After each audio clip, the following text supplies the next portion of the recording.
হযরত আব্দুল্লাহ ইবনে উমর রাদিয়াল্লাহু আনহু থেকে বর্ণিত, আব্দুল্লাহ ইবনে উবাইয়ের মৃত্যু হলে তার পুত্র রাসূল সাল্লাল্লাহু আলাইহি ওয়াসাল্লাম এর নিকট এসে আবেদন করল, আপনার জামাটি দান করুন, তা দ্বারাই তাকে কাফন দেব এবং আপনি তার জানাজা পড়াবেন ও তার জন্য মাগফিরাতের কামনা করবেন।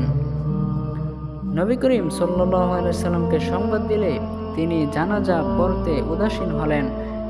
এমন সময় হযরত উমর রাদিয়াল্লাহু আনহু তার জামা টেনে ধরলেন,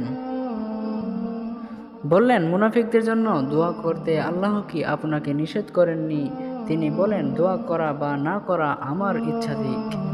তিনি বলেছেন, আল্লাহ ইরশাদ করেছেন, তুমি তাদের জন্য ক্ষমা প্রার্থনা করো আর নাই করো। যদি 70 বারও তাদের জন্য ক্ষমা প্রার্থনা করো, তবুও আল্লাহ কখনো তাদেরকে ক্ষমা করবেন না। এ বলে তিনি তার জানাজা পড়ালেন।